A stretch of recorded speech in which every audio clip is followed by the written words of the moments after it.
Welcome into the Backroads Bill podcast. I'm Ben, and this week we had the pleasure of having on the show David Phillips, who is one of Canada's great climatologists. Now, if you are racking your brain and going, where do I know that name from? If you don't remember the name, you'll probably have heard the voice. If you watched the Weather Network growing up, or really at any time over the last 50 years, I know we do talk a little bit about how it's changed how we consume the weather. People don't usually watch the Weather Network anymore. It used to be the main thing that was on in the house in the morning, and now it's a little bit different with your phones. But he has been doing predictions and different things on the Weather Network as well. Obviously, outside of the Weather Network, he went on there as a special guest, but he's done a lot of work in Canada and Ontario with climatology, and it was so neat to be able to pick his brain and to get to talk to him a little bit about how it's evolved. He's been a climatologist for over 50 years and how that's changed. How does the technology and the way that they actually think about climate and predict climate, how has that changed over the last half century, as well as what was the last year like? His prediction, was it right? Was it wrong? And what does he think this upcoming year might be like? So a lot of stuff climate-wise that we talk about, of course, always a big topic and always an important topic to talk about. And all of that is on the way. But first, we do need to thank today's lead sponsor, the North Bay Regional Health Center Foundation.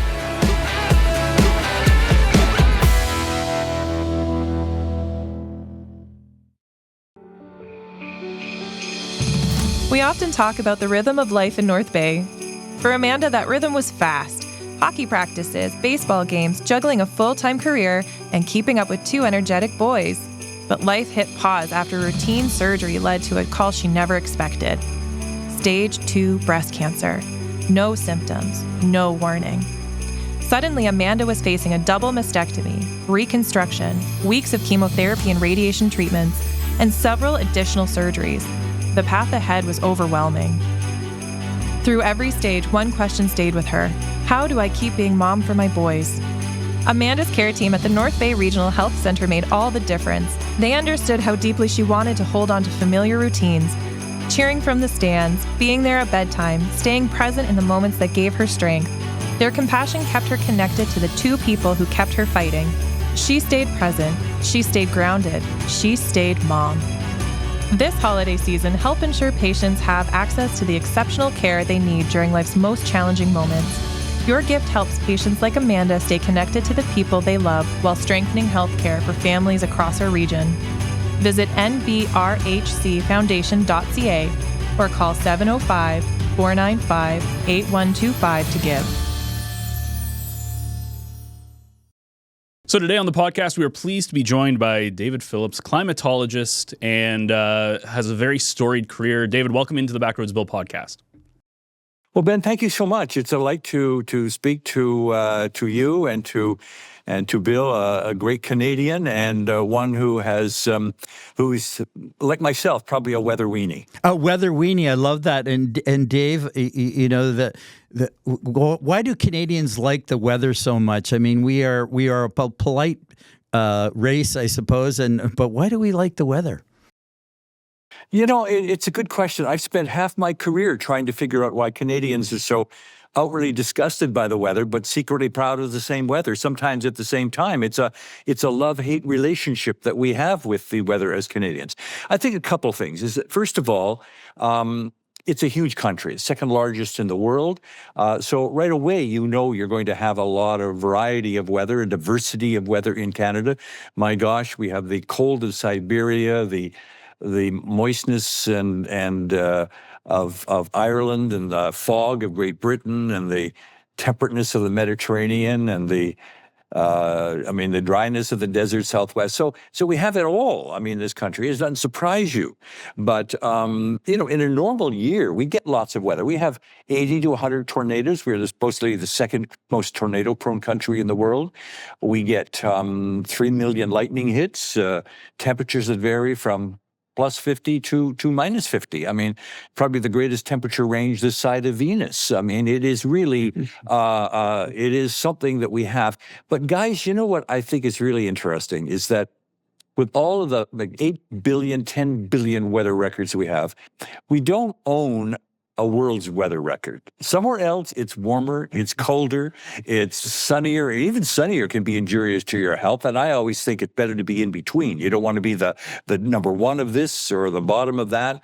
But I think that if we had records for exotic weather, like, say, fogginess at the same time the windiness. I mean, those two don't link together. If you've got fog and you've got some strong winds, it blows the fog away. But off the Grand Banks of Newfoundland, it is both foggy and windy, and sometimes at the same time. So if we kept exotic records globally on that, we probably would be numero uno. Well, I think as Canadians and the record, as you say, you know, we have it all, and that's I think that is the record. But I want to take you back to around about the first centennial year, Expo 67, when you were eventually hired by the meteorological branch of Transport Canada.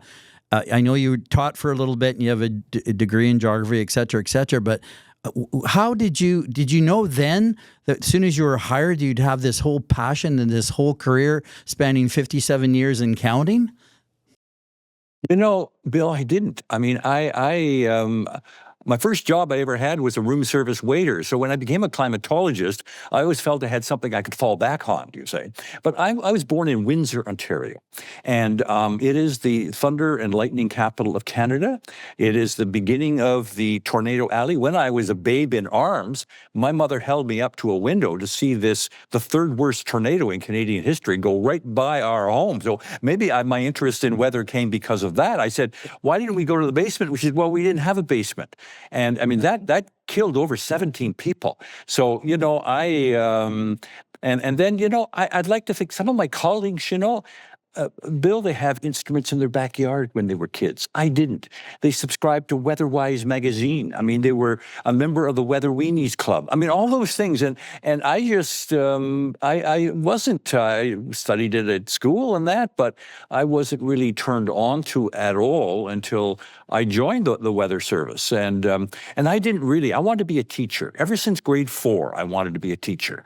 And in a way, I kind of satisfied my desire, because my classroom is Canada and I have 40 million students, but so I'm always trying to teach weather to Canadians. But back then, I think my earliest memory of weather though was I was just a small guy, about maybe 8 years old, and it was a Saturday.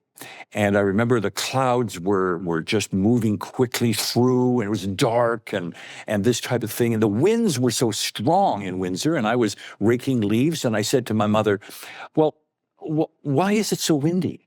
And she said, well, last night Toronto had a terrible storm. And that was Hurricane Hazel. That was October the 15th, 1954. And for 60 years afterwards, I've been writing about that event. I've been giving talks on it. And it is probably more words have been written about Hurricane Hazel than any storm ever. And yet I kind of, that was my first memory of a weather that I could remember a story related to it. Now, when you started as a weather person, with that meteorological branch in Transport Canada, and I read a little bit, you know, gathering data, et cetera, et cetera. Were the first hints of climate change there for you in your mind? You know, they weren't really. I think because as a student of climate and geography, I looked at climate change as something that occurred. Oh yes, climate changes every 100,000 years, you say. I mean, it's the causes of the last ice age, where that's how climatologists wrote about climate change. So it was more of a geological kind of connection, also a physical connection. What caused the changes? Well, it was solar output, hot sun, cold sun. It was the geometry between the sun and the earth, rotation and an axis. So these were physical triggers that brought on ice ages in the past, and they have to explain the geology of Canada and the fact that the Arctic, for example, in most of its history has been more tropical than polar. And so that was really the connection of that. But then I think during this past century, people began to believe, climatologists and others, that that weather was affecting people. I mean, people moved and migrated because of weather.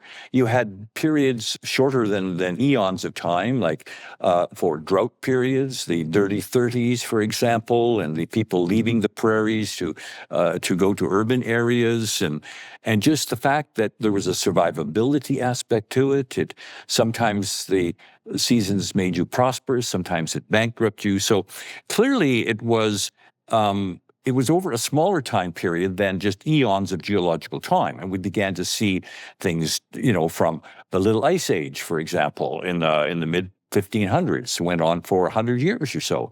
There was the 1816, the year without summer. So these were events that historians and geographers and others sort of talked about and wrote about.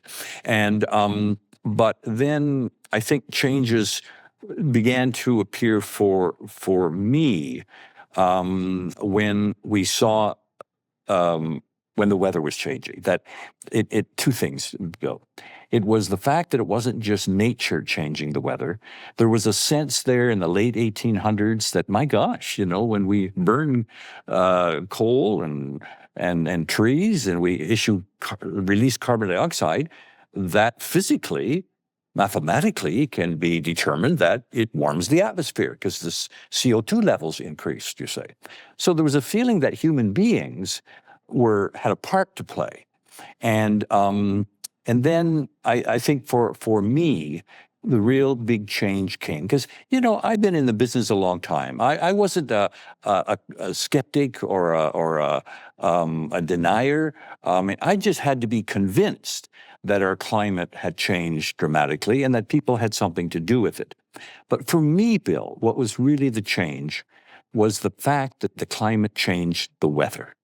And we know there's a difference between climate and weather. And I always used to say, well, when you look out the window, you can't see climate, you only see weather. But we came to realize that our warming up, our changing of land use, our urbanization, cutting down trees, everything that we did on planet Earth was in fact having an effect on our climate. And in fact, human beings, we know now, have even a greater effect than natural forces. I mean, there will always be natural forces which are always changing our climate, but there's a new agent of change called people.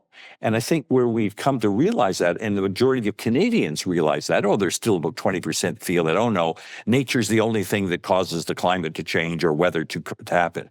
But a vast majority of Canadians believe that our actions of warming the atmosphere, of changing land use, has in fact changed the weather. Storms have got stormier, droughts are droughtier, floods are floodier. I don't know if those are words, but you get the idea that we've made it more severe.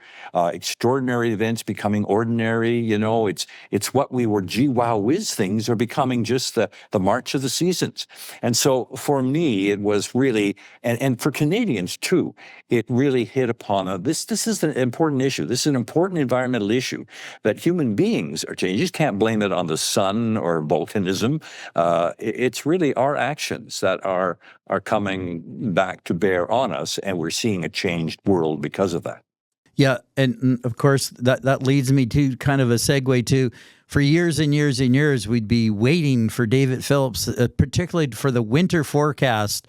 And of course, we live in this vast, magnificent land, so the forecast changes as you probably have to alter your predictions in various parts of the country. And then, of course, the El Nino and El Nina effects came in, and people said, "What's that all about?" And so the whole aspect of people kind of waiting with bated breath for your prediction, that was kind of an interesting part of your career as well. Well, it was, and I've always felt that, I have great respect for my colleagues who work in the weather office, who look at every day trying to figure out what the weather is going to be. I mean, my gosh, we can put a a Canadian on the other side of the moon. We can. But you can't necessarily forecast the weather today to decide whether you're going to go golfing or is it going to be a stay-home kind of day. So it's a great challenge because the atmosphere is very complex. A lot of factors come to play. And so where I have sort of got a little bit of a niche is the fact that I don't look at day-to-day weather. I mean, I've never spent a day in the weather office, Bill. I mean, I couldn't forecast anything. And so, but mine is sort of the long term. I look at the month ahead, maybe a week ahead, because even forecasters don't want to look a week from now. I phone the weather office to get a sense of what is the weather today, and I'll say, well, what about 4 days from now? 4 days from now? I mean, that's a long time. I mean, can't even tell you what 4 days from now is going to be. And yet we have these 7-day forecasts. So I look at a month, a season, maybe a year. And so I have, I try to do that. I know that, my gosh, it's not something I would bet the family farm or the fishing fleet on.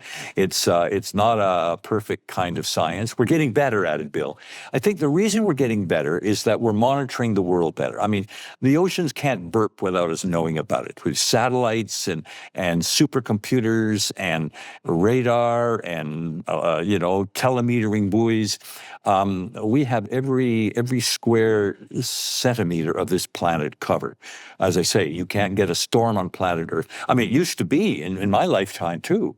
You couldn't tell whether there was a hurricane unless it sank a ship or made landfall.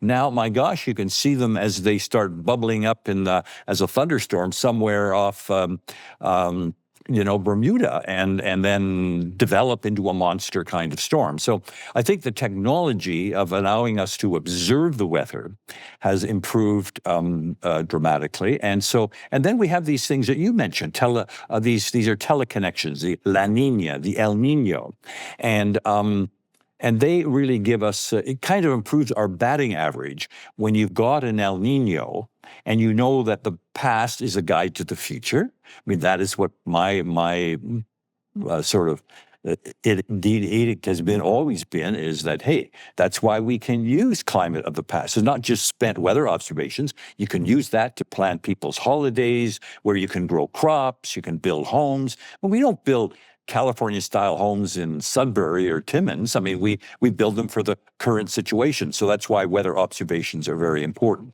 So that business about forecasting, or at least, we don't even call it a forecast, Bill.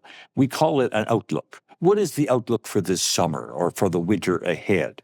And it is, and it's not always right. This past winter, we looked awful. I mean, our forecast for Western Canada just bombed right out. We just didn't get it right. We looked at La Nina, yes, and we looked at polar vortex, yes, and then, but my gosh, it was the hot water of the oceans in the Pacific that really prevented the West from becoming as cold as it was predicted to be.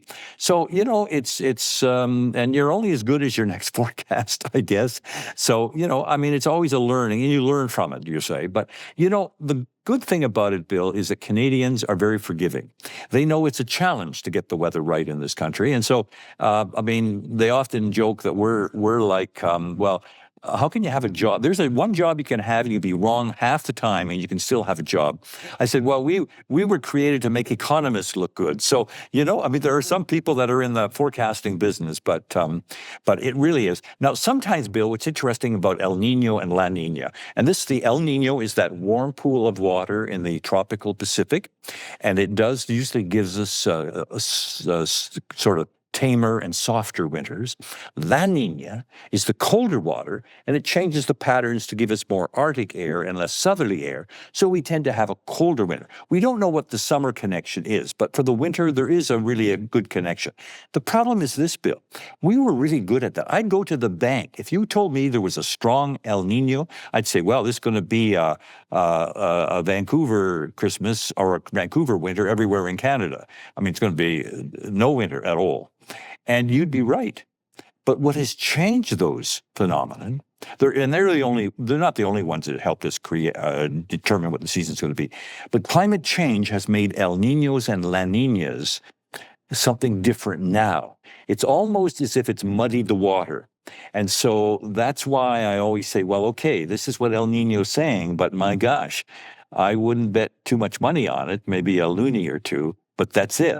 I wouldn't bet your life on it, and because of climate change. And I think this is why we saw this year with a La Nina that we had warmer waters in the Pacific, and that's why it seemed to be poor skiing in British Columbia, winters where winter was quite tame and soft, and that's why it just didn't behave like a La Nina of the past. Yeah, well, this year I was trained by Gord Restoul from Doki's First Nation, and Gord passed away about 13 years ago, and he taught me about the natural signs. And speaking of outlooks, this year, Ben, I was like right off. And like right now, we still have winter on here, and it looks like the snow will never go away.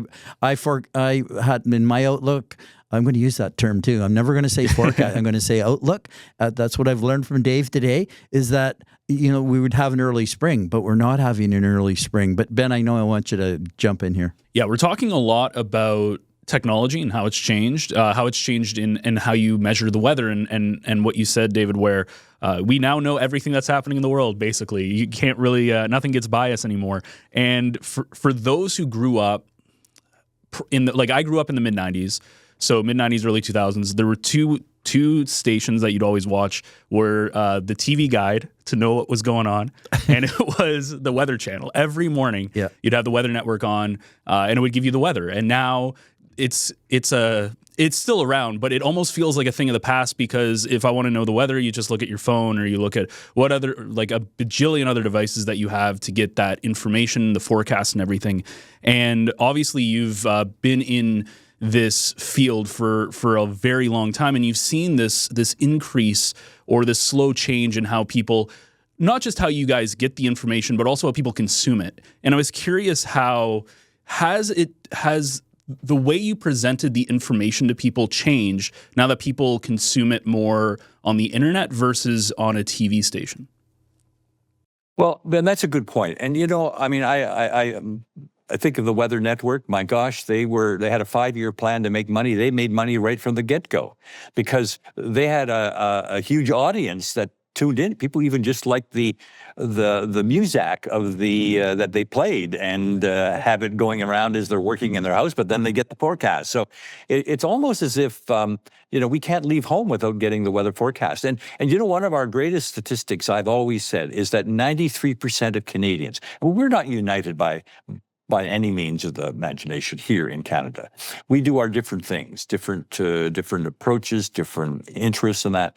But 93% of Canadians wake up and get a forecast every day of the year to plan their day. I mean, it could be a 25-cent decision to wash the car, or $1 million life saving issue of going out in a lobster boat. So, I mean, it means a lot to Canadians.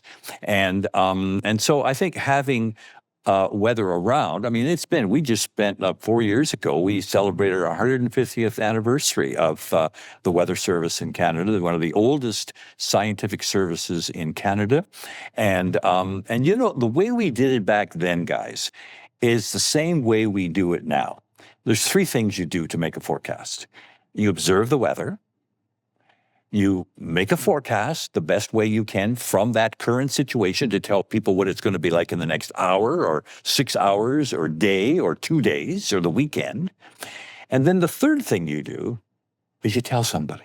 Because meteorologists know the most perfect forecast is useless unless it could get in the hands of somebody that can increase a profit, make life more comfortable, safer, or more desirable for them.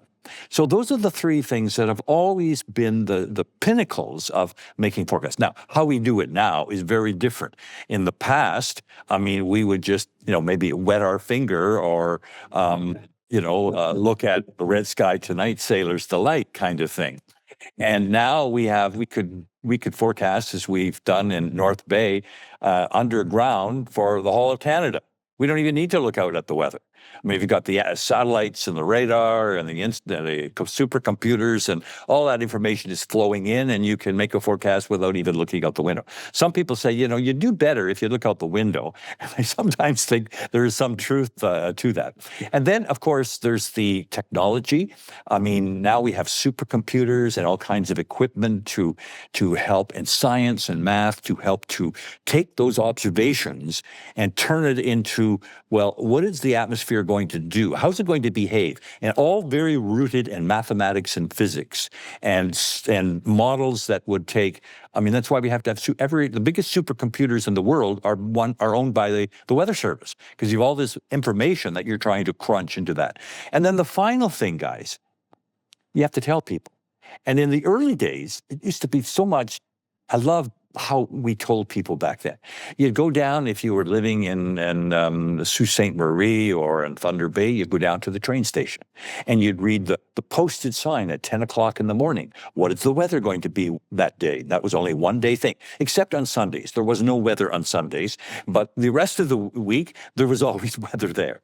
So you could post it in. Railways would drive through with the symbol and be a crescent moon.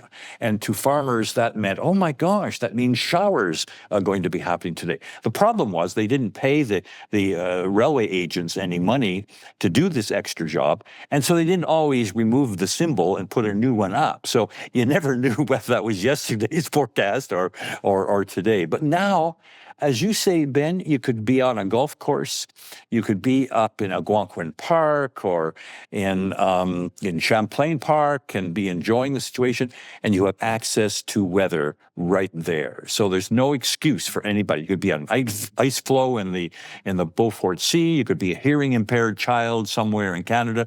You have access to weather and weather information. So I think that is really an important. And we strive our service. And you see the latest thing. And it's kind of a new involvement for Environment Canada. I mean, for that 140 years, we were all about say, hey. What is the weather going to be? It was we were just reporting the weather. Not just what the weather will be now, it's what the weather will do. So we've changed more to an impact, an effects kind of service. We just don't say a big storm's coming at 2 o'clock this afternoon and where. We now say, well, gee, how big is this sucker? How long is it going to last? And what you should do to keep you and your family safe or your property protected. And so we provided that. We feel that we're just not a science information network service. We actually want to be there to people to say, okay, maybe you don't remember all the hints and the do's and don'ts about severe weather, but here's what you should do and how to protect yourself. So I think the science of meteorology has advanced to actually become not just science, but to be an impact and effects kind of service. At Agnico Eagle, we are committed to being a trusted community partner, focusing our efforts on building a local economy that lasts for generations. Our careers offer the flexibility and ample downtime needed to find lifelong balance. We strive to be a good neighbor, investing in our people and their future, not just because we operate here, but because this is home. We make mining work. It's almost that time of year. Early mornings at the rink, fresh notebooks and backpacks, and a community gearing up for another great season of varsity sports. At Source for Sports North Bay, we're proud to be part of it all. Whether it's finding your kid's first pair of skates, gearing up for tryouts, or outfitting your team for the season ahead, we've got you covered. Because here, we're not just a sports store, we're neighbors, coaches, teammates, and fans. And we're proud to cheer you on every shift, step, and stride of the way. Visit Source for Sports North Bay at 1321 Fisher Street and let us help you along your way. We're going to take a quick break before we get back to our show today to talk about something that's very important to you, Bill. Of course, coming up Saturday, April 18th. I'll throw it over to you. It's the 9th annual Earth Day Book Talk. It's going to be at the West Fair Secondary School from 4:30 to 9:30. We've got 2 best-selling Canadian authors, Wabgishas Rice and Adam Schultz. And of course, it's a Save the campaign for the Canadian Ecology Centre, much needed. We're going to reopen on May the 8th after being closed for almost 1 year from that storm of June 21st, 2025. So looking forward to seeing you there, and you can get your tickets online, Canadian Ecology, all one word, canadianecology.ca. Yeah, so there'll be a link in the description. Of course, Adam Schultz and Wob Rice, we've both had on the podcast before, so it'll be fun getting to visit with them, and it's going to be for an amazing cause, and it looks like it's going to be a lot of fun. Anything that you can kind of tease, like what are they going to be talking about? I know it's a book talk, but any fun little snippets you can maybe give us a little bit of a teaser on? Well, I think Adam Schultz will be talking about his most recent book, and I thought I'll look forward to that. And Wob, he's working on projects now, and I think he'll bring us up to date where he's at, because one of his novels might become a movie. Well, there you go. So link will be in the description as well. So Saturday, April 18th, you can get your tickets now. You can also buy tickets at the door as well. They're a little bit more expensive, but if you aren't able to buy them ahead of time, there's also group tickets available as well. So check it out. Link is in the description. For Saturday, April 18th from 4:30 to 9:30, the 9th Annual Earth Day Book Talk to help with the Canadian Ecology Centre. Now back to our regularly scheduled program. Last year, 2025, on June 21st in Sammy de Champlain Provincial Park and at the Canadian Ecology Centre, we experienced a severe weather event that, pretty much destroyed the park and damaged the Canadian Ecology Centre, all the cabins, and of course we remain closed to this day, and we look forward to reopening on May the 8th. But I was in that storm. I was in one of the cabins where a tree came through the roof, but it goes back to your point about impacts and the people in the park, and we could see that, as you say, hour by hour, here's the storm, it's coming. And then it did come at just after 9 p.m. in the evening. But in your lifetime, and again, you're a climatologist, and you've explained the difference between weather and climate. People have to pay more attention now to the day-to-day weather within, because we can't predict that the storm's coming. There's going to be a big storm a week from now, kind of thing. You can warm up the audience to that fact, but nonetheless, severe weather events are in our life now. Oh, you're so right, Bill. I mean, it's not just a farmer's thing. It's not just people who spend time outdoors that have to know what the weather is. I mean, even financial advisors on Bay Street, kind of want to know what the weather is to plan their trip home or their weekend or whatever. Weather affects everybody. I mean, no matter what their state of life, their monetary situation, it's important. And back to the storm that you wrote so eloquently about it, and I really enjoyed it. Just the account of the power and the violence of this kind of Sunday storm or something. I mean, it wasn't a Sunday storm, but you know what I mean. Yeah, it was just one that happens all the time, and the anguish and the emotional toll that it took on ordinary Canadians in just a matter of minutes. I mean, their life passed in front of them.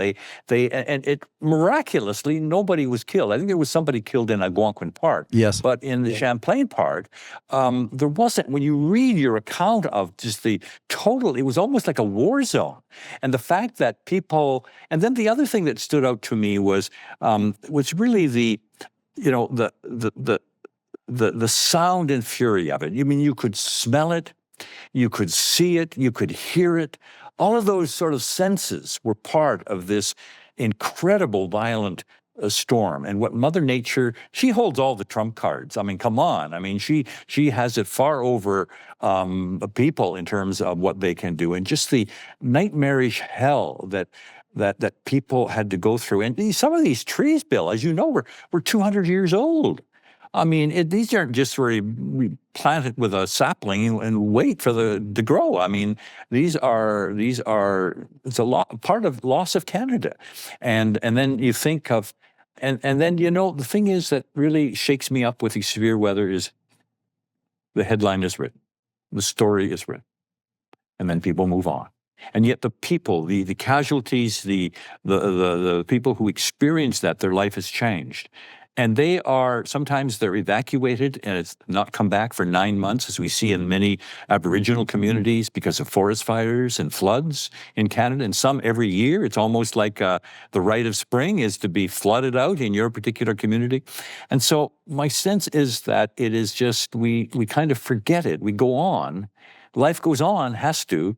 But I tell you, these are stories that people are probably telling 50 years from now, that they saw and they survived, and yet it was. I mean, I knew about the storm, and I used to produce this weather trivia calendar, and that would have been a story in that weather trivia calendar because it was a big event because of the impact it had on people. Not just that it took down so many trees, but the people, their lives, how they changed. So yeah, I mean, that was a big event, and I think it's that impact that weather has on people that is part of our memories as Canadians. We talked about why Canadians are so interested in the weather. It's that. It's these experiences that we have with weather events, with summer, winter, spring, fall. We have 4 seasons that I think is part of our memories and part of what we.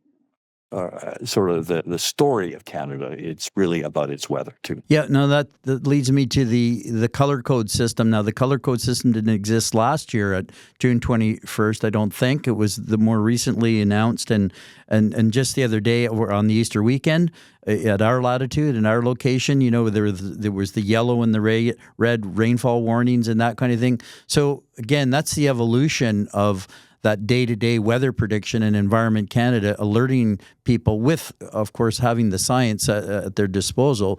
But now I think we're going to pay more attention to those alerts. Yeah, I think it's a good point. I wasn't, necessarily a big fan of that yellow, orange, and red. I mean, I wondered what made the difference, you say, and that's still a little bit uncertain. But I think Canadians have really paid attention to it. And it's one of those things that we think it's an advancement to what we see as a service. Do you see where it's not just what the weather will be, but what it will do.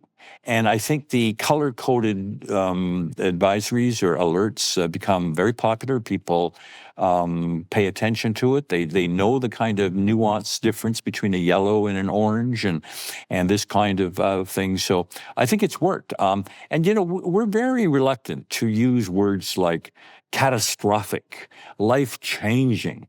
I mean, we are scientists, we don't editorialize. And yet, it's enabled us to kind of raise a red flag to say, okay, this is not just your Sunday storm. This is going to affect you where you are.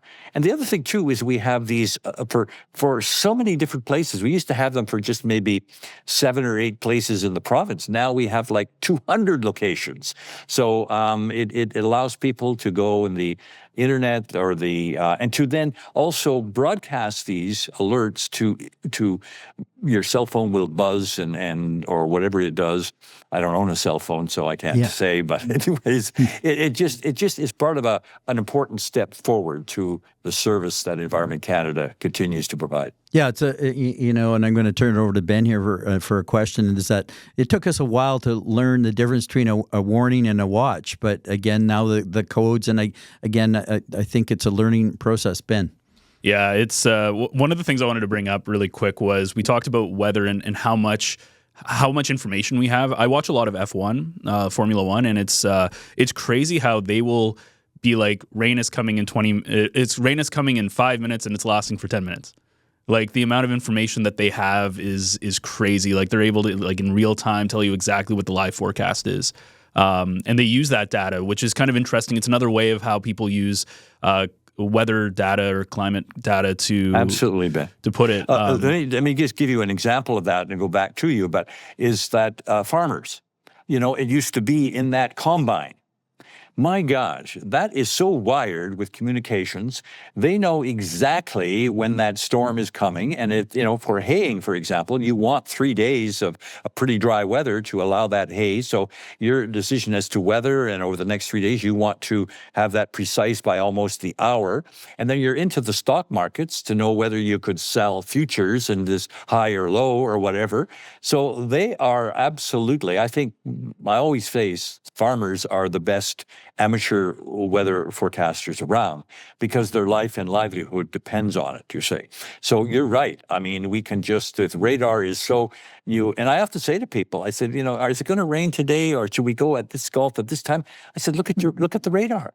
The radar is going to give you, and you can find that radar everywhere, wherever you are from whether it's Manyberries, Alberta or Yo-Yo, British Columbia. I mean, you can see that storm coming and you can almost count the minutes before it hits you and then after it's leaving with nothing behind it. So very important aspect to the timeliness of operations and activities in Canada. Yeah, and how humans are also kind of wired to innately know some of the weather, whether it's the change in pressure or like all the old wives' tales of like if you're creaky bones or whatever, it's going to rain or all of those things. It's kind of interesting. What I wanted to... I love those, Ben. I love those little... it's almost sacrilegious to say I work for Environment Canada, but I believe in weather lore, like you say. I mean, my gosh. Absolutely. These things are as old as in biblical times, and so they must be true. And that I think I would... maybe I argue a little bit about whether you can forecast beyond a few days with those. I mean, because, I used to have a dog called Winston. I called him Winston the Weather Dog. And whenever I'd appear on TV, people would want to see him. He got more fan mail than I ever got, you say. And people wanted to know his health and what he was doing and can he forecast the weather and things like this. And animals can. They're very set. They have keen senses. And so they can forecast something before it's obvious to us. We wait for the big black cloud to come and hang over us, and then we say, oh, it looks like the weather's going to change. Well, they can already sniff the air or see the humidity change, the pressure change, and get a sense of something is coming. So I think certainly nature is really a good indicator of changes in the immediate. Not so much, I think, in a year from now or a winter from now. But hey, I always think that, and Bill talked about the Aboriginal elder that who just passed away last year, and I don't poo-poo that stuff. I've spoken to many Aboriginal people, Inuit people, and I'm always fascinated their memory of the weather and how they go about their business, and I think there's a lot of I think the fact they're keen observers for me, that's why I encourage weather lore. And when teachers, I'll say, get your kids involved in weather lore because it makes you a better observer of your surroundings. And I think that to me is a real good lesson. Not that you'd say red sky tonight, sailor's delight. Well, it works 75 to 80% of the time, but I always think, well, why does it work? What is the piece of science in that makes it work?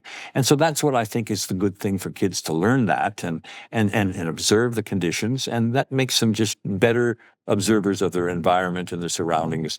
That's always a good attribute for people to have. Yeah, one of the things that I love is the relationship between different sectors and how the science can cross over. So, for instance, like some of the world wars, there was stuff that was invented for those that turned into everyday uses. And there's so many cases of that. And one of the things that I find fascinating is we're in the age of space exploration, right? Like we just had, Artemis is up there now. We just went the furthest that any human's gone. We've been doing decades and decades and decades worth of going out and putting probes out into the into the solar system. Like Voyager is now, I think it's in the heliosphere. So it's crazy what we've been able to do. But one of the big pieces of looking at planets is climate, right? When you look at the gas giants, or even Venus is a great example. It's kind of this mystery of why, because it's in the inhabitable zone and it's very similar, but it's full of carbon dioxide and it's super hot, and there's all these like things we just don't know and we can guesstimate. And my question for you is what is the relationship between what you do here in terms of climatology on Earth and what people are doing when they look at other planets? Is there something like, do they learn stuff that we bring back here, or vice versa? Is there any sort of working relationship there between the two sciences? Well, there has to be. I mean, I'm not familiar with, I don't read the literature in that area. I do know there is something called space weather, and as an effect here, and we have there is an organization, part of NOAA. I don't know whether it exists anymore because of the cutbacks in the States, but it was in Boulder, Colorado, and what they were looking at were the sun and the eruptions from the sun, and would then be able to say whether there were going to be northern lights, or what the stratospheric effects would be for communications, for leaks in pipelines. All these were affected by those aurora borealis and dancing curtains of color, and you often see people say, well, you see in the newspapers and television. I mean, now just part of the natural news cycle is, well, this is going to be a good evening tonight for watching solar flares, or for northern lights. And as long as you have some not intervening cloud that blocks it, you can see it. And if you're not in an urban area where you have the light pollution. So there's clearly projections, and not just for isn't it nice sky, but these have important information for the operation of satellites and telecommunications, and hydro companies pay attention to that space weather. And so certainly there is an application of that. And but certainly in terms of what we experience in other planets is something that is not something that I necessarily follow, but there are people who follow that, and they certainly have to prepare the equipment to withstand those kind of changes in temperature and humidity, or pressure changes and everything like that. So certainly very interesting. 57 years and counting, and you spoke earlier about people feedback to you over time. Of looking at the climate. Is there a story that kind of sticks out? And I know there's too many stories from someone that your forecast, your outlook really affected, or something like that, that really sticks out in your mind over all the people that have reached out to you. Well, I have 33,000 weather stories in my collection. So when I go to Lethbridge, they want to hear their weather misery. They don't want to hear about Toronto's weather misery. So people are very proud of the fact they saw and they survived. And so it's not so much about the future, like the next month's weather or next winter's weather, but it tends to be more historic. We've already seen it, and they might want me to explain, well, why did that occur, or what happened? I remember one thing that somebody read a story in the calendar, and it was about a family in Saskatchewan that they were the members of the family. The children were killed by a tornado. And this person wrote to me and said, I think that was my brother and sister that were killed, because I came later, but my mother never really wanted to talk about it, but he wanted to know a little bit more information. And the calendar was just a little thing about 80 words. You couldn't really give too much detail. So I thought, well, I felt really good. I could look that up in the 1936 and said, yes, this was a storm that occurred in your community, and it did this and that. And he thanked me profusely and said, thank you for that connection. It just helped me answer something that I never knew, and I feel better about that now. So, I mean, that's just an incident that occurred. But I think that for me, I look back in all those 33,000. I've got a couple of stories I can relate to in Northern Ontario, for example. And one, I mean, it's kind of, I've always felt that whether there's both an entertainment side of it and an education side of it. And I think my strength, if it is any, in the way I communicate, is to try and touch on that, to say that, okay, I call it edutainment. We need to educate people, inform them. You sometimes need to entertain them. And I don't apologize for that. I think that's why I did the calendar for 31 years. That's why I've written the top 10 weather stories of the year. And this is usually there's a misery, hardship, and misfortune. There's never good weather that appeared in the calendar. And so, but it just gives us a sense of where we are and what occurred. I remember there was a tornado in northern Ontario back in 2009 on July the 9th, and it was. I don't know whether I could. I don't think I could pronounce the name. It's Lake Sewell, just in the east, sort of south of Ear Falls in That's the correct. northwestern Ontario. Yep. And the tornado killed 3 people. So it was the deadliest tornado, first death of a tornado in 14 years in Ontario. And what kind of caught me, and I felt, well, talk about bad luck. The 3 people that killed were fishermen from Oklahoma, and they lived in Tornado Alley, and yet they came to Ontario and were killed by a tornado. I mean, the tornado picked up their cabin and just threw it into the lake, and so just the irony of that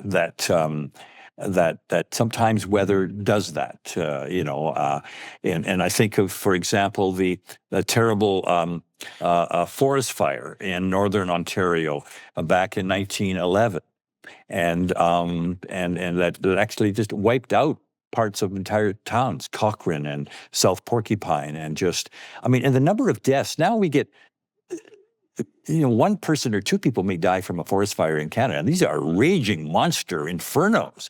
Back then, it would destroy a whole community. It would be 200 people died, and 300 were drowned because they ran into the water, lakes and rivers, and drowned in the water. And so that kind of thing has happened. The impacts, the effects that it had on people. There was one fellow who from the bank. He took all the money from the bank, because the bank was burning down, put it in a canoe, rolled out to the lake with a revolver, just in case anybody felt that you were going to rob him. And he was able to save the receipts or the deposits of the bank. So things, and then the heat wave. Let me tell you one that will shock you, Bill. The warmest day in Ontario's history. And that was in 1936, July 36. Now, you would think, well, where was it the warmest? And the temperature was up to 42.2 degrees. I mean, I don't know what that's in Fahrenheit, but it's certainly maybe 107, 108 degrees Fahrenheit. And that wasn't in Windsor, my hometown. It wasn't in the urban concrete jungle of Toronto. It was in Fort Frances, in Atikokan and Mine Center. It was a heat wave that came in from the from the prairies, and just absolutely, along with the heat and the fires, just absolutely overtook the people there. And you had 780 people died in that heat wave. Today there's a royal commission if 2 people die from a heat wave in Canada. 780 people died, and another half of that number drowned because of the terrible heat over the whole province. And it's just something that baked fruit on trees. There was even the police allowed topless bathing suits in 1936 for men. Men were allowed to wear topless bathing suits. It just shows you how things have changed. And you could deliver ice on Sunday. That was never possible back then. So it really just shows you we adapted to the extremes. But some of this is kind of, it fascinates me. It interests me. There's always a sad part of it, but there's also a resilience part that Canadians, hey, we endured it. It's not just wild weather today. It was our ancestors, the pioneers, the settlers in Canada had often more difficult weather to deal with than we do today. I remember, just in passing, I remember the 2009 Lac Sewell and the tornado, because what came out of that was all of a sudden, what? We can have tornadoes at that northerly latitude. That was the story of the day. And so I remember that well, because for the longest time, we would tornadoes in northern Ontario, but now we have these severe weather events. But David, you've been doing this for 57 years and counting. You are a teacher and you've educated us and you have that distinctive voice. And this has been one of my favorite Backroads Bill podcasts. And thank you for being with us. That's such a compliment. I thank you, Bill and Ben, so much. And gosh, I had so many other things to talk about. We can maybe do it again some other time, but thank you for this. It was a great experience, and thank you so much. So a big thank you to David for coming on the podcast. And honestly, we could have talked for hours, and I'm sure he will be back on at some point on the show. But as I said at the beginning, climate, it becomes more and more of a topic. It's already a major political topic. It has been for quite a long time. It's nice to be able to talk to an expert in the field, get a little bit of education, understand, the relationship between the weather and us as a species, where the weather comes from, the idea that stuff that happens way down in the equator area, that stuff affects us up here. And it's actually really, really kind of neat how all of it works together. And also, again, how we consume content is totally different now. How do you get that information out there? Is there more information?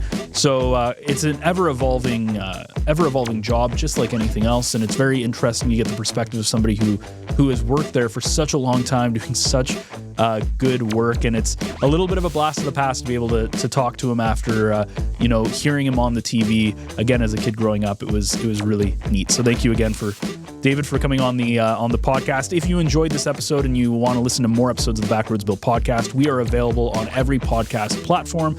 It's on audio. You have Apple, Spotify. The video version is available on the North Bay Echo YouTube channel. And of course, everything is found on northbayecho.ca. New episodes drop every single Wednesday of this podcast. And that about wraps things up for us. We will see you again next week for yet another Backroads adventure.